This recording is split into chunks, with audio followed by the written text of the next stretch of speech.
Hello दोस्तों, आप सभी का वाईटी टीचर्स एकेडमी में स्वागत करते हैं। दोस्तों, यूपी टेट 2023 के लिए हिंदी की जो आज हमारी दूसरी क्लास है, जिसमें आज हमको व्यंजन डिस्कस करने हैं। तो सबसे पहली बात, कल हमने क्या बताया था, स्वरों के बारे में आपको बतलाया था। तो आज हमको व्यंजन को पूरा करना है। तो व्यंजन होते क्या हैं?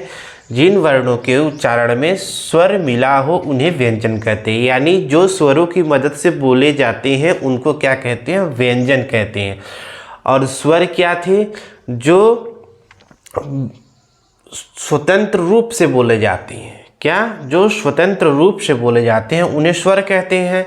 लेकिन यह क्या होते हैं? व्यंजन जो होते हैं स्वरों से मिलकर बनते हैं। ठीक है।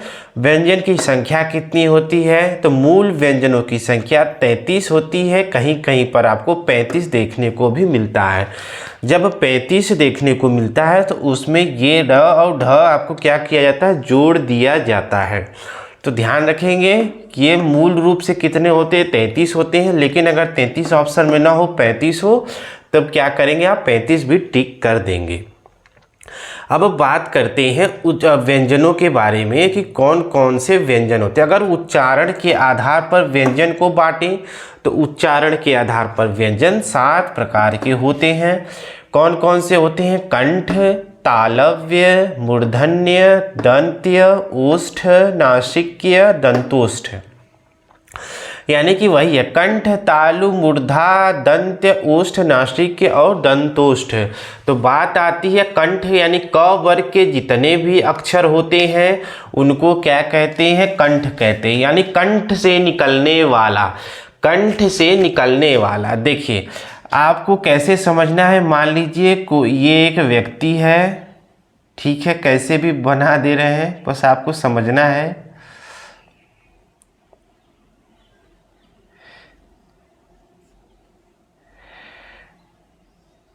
ठीक है, मान लीजिए ये व्यक्ति है। कंठ, सबसे पहले क्या हो रहा है? यहाँ से निकल रहा है। जो भी यहाँ से निकलेंगे ये क्या कहलाएं? कंठ। यानी कंठ से निकलना। अब आपको क्या करना है? अपने मन में रिपीटेशन करना है। क, ख, ग, घ, अंग। तो यानी कि ये कहाँ से निकल रहे हैं? पूरे कंठ से निकल रहे हैं। तो कंठ वाला हिस्सा यानी क वर्ग, यानी पूरा क वर्ग क्या होगा? कंठ से निकलता है। देखिए याद कैसे करेंगे, ट्रिक क्या कर लगाना है आपको। सबसे पहले कंठ से स्टार्ट करेंगे, तालु पर जाएंगे। ये तालु होता है ना, कंठ। देखिए कैसे आपका कंठ से तालु, ये क्या हो जाएगा आपका? तालु यानी तालव्य। तो पहले क वर्ग, फिर च वर्ग, कंठ, तालु। फिर क्या होता है? मूर्धा। मूर्धा यानी कि जो दांत के पीछे वाला जो हिस्सा जीभ के आसपास, जीभ के पास में होता है, यानी दांत से पहले वाले हिस्से को बोलते हैं मूर्धा। अब बोलिए आप, मूर्धा में ट वर्ग, ट, ट, ठ, ड, ढ। यानी कि जो आपका जीभ है ऊपर के दांत के जस्ट पीछे, जहाँ दांत के जस्ट पीछे ऊपर टच होता है। देखिए सॉरी, ट, ठ, ड, ढ। यानी कि इस वाला जो ऊपर आपका है, ये मान लीजिए दांत है, जो ऊपर वाला हिस्सा दांत से पहले जो होता है टच होता है। तो ये वाला हिस्सा क्या आपका हो गया? मूर्धा। क्या हो गया? मूर्धा। देखिए कैसे चले हम, कंठ से चले, आपके सबसे पहले तालु पर गए, तालु से थोड़ा सा आगे बढ़े, थोड़ा सा आगे दांत से पहले, तो वो क्या हो गया? मूर्धा। क्या हो गया? मूर्धा। यानी मूर्धन्य। मूर्धन्य क्या हो जाएगा? ट वर्ग हो जाएगा। अब मूर्धन्य के जस्ट आगे बढ़ना है आपको, दंत, आज दांत आ जाएगा, यानी दांतों से टकराता है। अब क्या होगा? दांत से डायरेक्टली अब वो आपकी जो जिह्वा होगी टच करेगी। तो देखो बोलिए, त, थ, द, ध। क्या? त, थ, द, ध, न। तो क्या हो जाएगा? ये त वर्ग, यानी दांत से टकरा कर जो हमारे जो भी व्यंजन का जो अर्थ निकलता है वो क्या है? दंत कहलाएंगे। यानी कि दांत से अब टकरा जाएंगे तो ये क्या कहलाएंगे? दंत। यानी कि दंत्य या दंत बोल लीजिए। ठीक है। अब देखिए कैसे, कंठ, फिर तालु गए, फिर मूर्धा गए, फिर दंत पे आ गए। ठीक है, सॉरी, कंठ, तालु, मूर्धा, दंत। अब एक ही बचा है आपका ओठ। उसकी जस्ट आगे जाएंगे तो ओठ आ जाएगा ना आपका। अब यानी ओठ से आवाज निकलेगी टकरा कर। देखिए प, आपका प यानी दोनों ओठ टच हुए, ये दोनों ओठ आपके बोलिए, देखिए टच हुए, प, बोलिए फ, ब, भ, म, यानी कि जितने भी अक्षर हैं सब क्या होंगे, ओठ आपस में क्या होंगे, ओठ आपस में टच होकर आवाज निकालेंगे। तो ये क्या हो जाएंगे, ओष्ठ, यानी प वर्ग क्या हो जाएगा, ओष्ठ हो जाएगा। ठीक है। नासिक क्या होता है, यानी कि जितने भी पंचमाक्षर होते हैं, जैसे कि क वर्ग का पंचमाक्षर क्या होता है, अंग, क्या होता है, अंग। और च वर्ग का पंचमाक्षर क्या होता है, ई, यानी कि आखिरी वाला, यानी पंचम जो वर्ण होता है वही क्या कहलाता है, पंचम अक्षर। पंचम अक्षर ही पंचमाक्षर, पंचम अक्षर, पांचवा अक्षर। यानी कि क वर्ग का पांचवा, च वर्ग का पांचवा, ट वर्ग का पांचवा, त वर्ग का पांचवा, प वर्ग का पांचवा। तो ये क्या हो जाएंगे आपके नासिक के। अब बात आती दंत और ओष्ठ से मिलकर बनने वाले, दंत और ओष्ठ को बोलते हैं दंतोष्ठ, दांत से और ओष्ठ से। अब बोलिए व क्या हो रहा है, दांत और ओष्ठ दोनों से हो रहा है, तो ये क्या कहलाते हैं, व क्या कहलाते हैं, दंत ओष्ठ।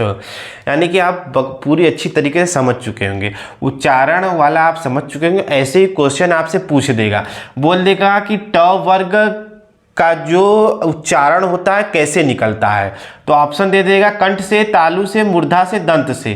तो ट वर्ग पूछाऊं तो आप क्या टिक कर देंगे, मूर्धन्य। कैसे, मूर्धन्य।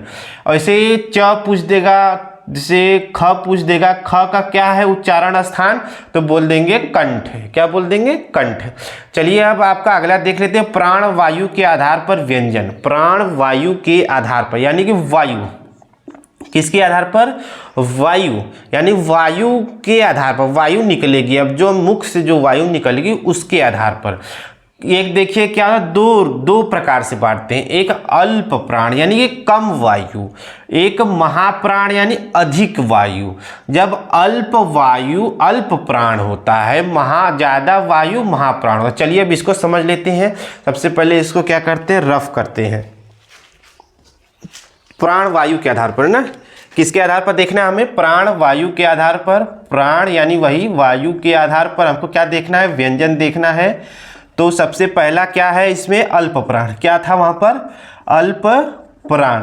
अब अल्प प्राण में क्या मतलब, कम क्या होगा, अल्प हवा निकलेगी अपने मुख से। तो आप क्या करेंगे उसको, अब इसको मैं बता रहा हूं। देखिए यानी कि जितने भी वर्ग थे, यानी क च ट त प, ये क्या वर्ग थे, देखिए सभी वर्ग का 1 3 5, यानी कि सभी वर्ग का पहला अक्षर, तीसरा अक्षर, पांचवा अक्षर, साथ ही साथ आपका य र ल व, पहला अक्षर, तीसरा अक्षर, पांचवा अक्षर, व य र ल व, प्लस के जितने भी आपके स्वर 11 स्वर होते हैं, स्वर प्लस का आपका अनुस्वार, ये सभी क्या कहलाएंगे, अल्प प्राण कहलाएंगे। कौन से व्यंजन कहलाएंगे, अल्प प्राण व्यंजन कहलाएंगे।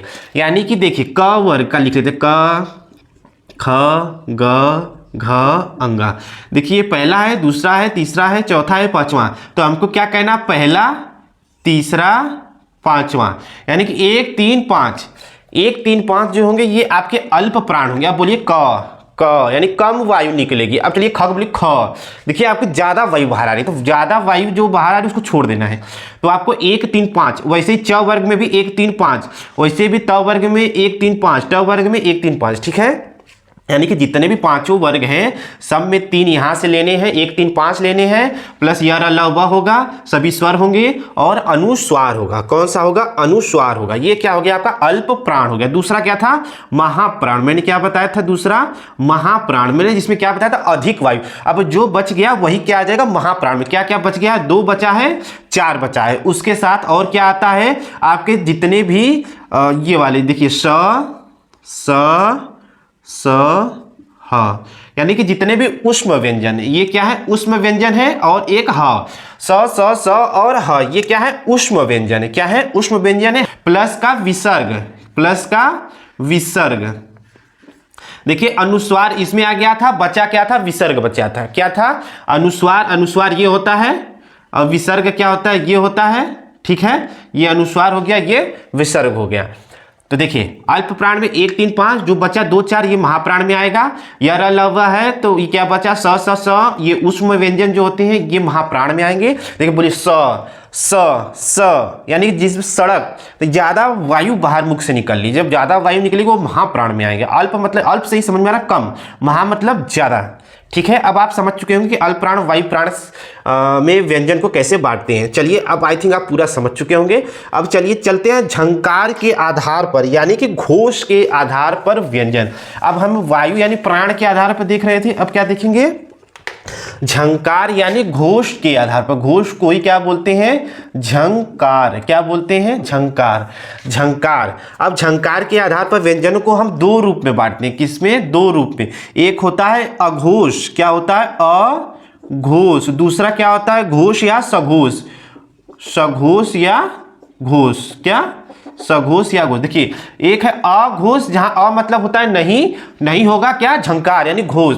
सघोष में स मतलब होगा क्या, घोष यानी झंकार, घोष। ठीक, इसको सघोष और घोष, देखिए अघोष और घोष में, या घोष या सघोष में बांटते हैं। ठीक है, अघोष कौन कौन से होते हैं, वही जो भी आपके क वर्ग, च वर्ग, ट वर्ग, प वर्ग, त वर्ग थे, उनका जो पहला अक्षर और दूसरा अक्षर अघोष में आता है। अब बचे जितने 2 हो गया, 3 4 5, ये किस में आ जाएंगे, आपके सघोष में। साथ ही साथ आपके ऊष्म व्यंजन स और स, ऊष्म व्यंजन किस में आ जाते हैं, इसमें अघोष में आ जाते हैं। उसमें किस में आ रहे थे, महाप्राण में आ रहे थे ना, वो ये कहां पर आ रहे थे, महाप्राण, बस उसमें ह एक्स्ट्रा जुड़ गया था। साथ ही अब कौन से बचे इसमें, य र ल व, ये किस में आ जाएंगे, आपके सघोष में यानी घोष में। साथ में स्वर भी इसी में आते हैं, स्वर भी इसी में आते हैं, अयोगवाह इसमें आते। इसमें देखिए अयोगवाह सभी आ गए, विसर्ग भी आ गए, अयोगवाह। देखिए आपसे क्वेश्चन पूछ देगा कि निम्नलिखित में से सघोष को पहचाने, तो देखिए 3 इसमें का दे देगा और 1 इसमें का दे देगा। ठीक है, कोई एक इसमें का दे देगा तो आपको सघोष छांटना रहेगा। तो यानी घोष के आधार पर व्यंजन को हम 2 भाग में बांटते हैं, एक होता है अघोष, एक होता है सघोष। अघोष मतलब नहीं होगा, वहां पर क्या होगा, झंकार। चलिए क, चलिए जैसे कि पहला लेते हैं क बोलिए कोई झंकार नहीं हो रहा है, ख बोलिए कोई झंकार नहीं हो रहा है, लेकिन अब बोलिए ग। देखिए आपके कंठ के ऊपर से देखिए झन्नाटेदार की एक आवाज, झन झन कैसे बोला है, देखिए ग ग घ। देखिए आप अपने ना जो आपका ये गला का हिस्सा है उसको थोड़ा सा अपनी उंगलियों से दबाकर बोलिए ग घ। अब बोलिए क, उतना कम झनकार आएगा लेकिन इसमें अधिक आ रहा है, तो यानी कि तीसरा चौथा पांचवा यानी ग घ अंग। ऐसे कि च छ इसमें आ जाएगा, च छ इसमें आएगा, ज झ इ इसमें आ जाएगा घोष में। ठीक है, तो ये था व्यंजनों का स्वरूप। मैंने आप सभी को व्यंजन को समझा दिया है पूरी तरीके से। आपको अगर कोई भी डाउट होता है तो नीचे जरूर आप बताइएगा। अब चलिए कुछ क्वेश्चनों को देख लेते हैं। चलिए अब क्वेश्चन का देख लेते हैं किस प्रकार से क्वेश्चन पूछे जाते हैं। चलिए दोस्तों, अब जितने मैंने 33 व्यंजन आपको 33 या 35 मैंने आपको व्यंजन बताए थे, चलिए उसको आपको तोड़कर बता देते हैं कि किस प्रकार से 33 बनते हैं। तो चलिए सबसे पहले जैसे बना लेते हैं। चलिए एक होता है आपका स्पर्शी व्यंजन, दूसरा होता है आपका अंतस्थ व्यंजन, अंतस्थ व्यंजन, तीसरा होता है व्यंजन में ऊष्म व्यंजन, ऊष्म व्यंजन। देखिए ये व्यंजन को हम 3 प्रकार से तोड़ते हैं। ठीक है, वो तो मैंने क्या किया था, व्यंजनों को उच्चारण के आधार पर बताया था, लेकिन यहाँ पर व्यंजनों के डायरेक्टली जो हम इसको तोड़ते हैं वो उच्चारण के आधार पर थे। ये क्या थे, ये आपको डायरेक्टली व्यंजनों के जो प्रकार पढ़ना है तो आपको स्पर्श व्यंजन, अंतस्थ व्यंजन, ऊष्म व्यंजन के रूप में पढ़ना होता है। स्पर्शी व्यंजन यानी स्पर्श व्यंजन की टोटल व्यंजनों की संख्या कितनी है, 33 है, या 33 मैंने बताया था या 35 मैंने बताया था। चलिए आपको इसको बताते हैं। स्पर्शी व्यंजन होते हैं आपके 25, अंतस्थ व्यंजन होते हैं आपके 4, ऊष्म व्यंजन होते हैं आपके 4, 25 4 29 4 33 हो गए 33 आपके। लेकिन बात करते हैं कि आप बोलेंगे सर आपने 35 बताया है तो 35 कैसे हो जाएंगे, तो मैंने वहां पर आपको बताए थे कि 2, एक मैंने ऐसे ड के नीचे बिंदु, ढ के नीचे बिंदु मैंने बताए थे कि इन 2 को भी कभी कभी काउंट कर लिया जाता है, लेकिन ये व्यंजनों से भिन्न होते हैं। इनको बोला जाता है उच्छिप्त। क्या बोला जाता है? उत्क्षिप्त या द्विगुण। क्या बोला जाता है? द्विगुण, यानी दो गुण दिखाने वाले। ये दो गुण दिखाने वाले होते हैं, इसलिए इनको क्या बोलते हैं? उत्क्षिप्त या द्विगुण। लेकिन कभी कभी इसके अलावा एक और जोड़ दिया जाता है, संयुक्त व्यंजन, जबकि इन्हें कई लोग इनको व्यंजन नहीं मानते हैं। तो आपको जानना चाहिए कि संयुक्त व्यंजन की संख्या भी कितनी है? 4 है। संयुक्त व्यंजनों की संख्या भी कितनी है? 4 है। कौन कौन से होते हैं? छ, त्र, ज्ञ और स्र। छ, त्र, ज्ञ और स्र। अब बात करते हैं 6। संयुक्त व्यंजन में 6 को कैसे तोड़ते हैं? क और स से। क और स से। त्र को कैसे तोड़ते हैं? त धन र से। ज्ञ को कैसे तोड़ते हैं? ज धन इया से। और स्र को कैसे तोड़ते हैं? स और धन र से। कैसे? स और र से। तो देखिए ये हो गए 4 आपके संयुक्त व्यंजन, छ, त्र, ज्ञ और स्र। लेकिन पूर्ण रूप से इसमें आपको व्यंजन में काउंट नहीं किए जाते हैं, ये भी व्यंजन में काउंट नहीं किए जाते हैं। आपको मेनली जो व्यंजन होते हैं, देखिए स्पर्शी व्यंजन, अंतस्थ व्यंजन, ऊष्म व्यंजन। स्पर्शी व्यंजन होते हैं 25। देखिए क वर्ग के 5, च वर्ग, ट वर्ग के 5, त वर्ग के 5, तो क च ट त प वर्ग। एक कौन होता है? प वर्ग। इसके 5, इसके 5, इसके 5, इसके 5, इसके 5, 10, 15, 20, 25 हो गया ना आपके। तो 25 ये अंतस्थ आपके 4, 29 उसमें होते हैं आपके 4 अंतस्थ। अब बात करते हैं अंतस्थ में कौन कौन से आते हैं, शायद बहुत लोग को पता होगा। य, व, र, य, र, व, ल, या क्रम से लिखेंगे तो य, र, ल, व। य, र, ल, व। ये क्या होते हैं? आपके अंतस्थ होते हैं। उसमें वही मैंने आपको बताया था, स, स और ह। ये हो गए आपके ऊष्म व्यंजन। क्या हो जाएंगे? आपके ऊष्म व्यंजन। तो मैंने आपको क्या किया? व्यंजन को मैंने इलोबरेट भी कर दिया है कैसे इसको तोड़ते हैं। चलिए दोस्तों, अब है आपके क्वेश्चन की बारी कि क्वेश्चन किस रूप में पूछे जाते हैं। तो चलिए शुरू करते हैं आपका क्वेश्चन सेशन।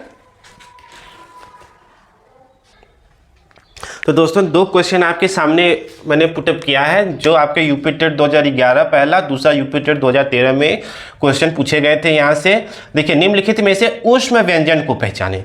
अभी मैंने बताया था कि ऊष्म व्यंजन कौन से होते हैं। देखिए, क्या च, छ, ज है? नहीं है। अ, ब, स है? नहीं है। स, र, ल नहीं है। तो स, स, ये क्या है? आपके ऊष्म व्यंजन है।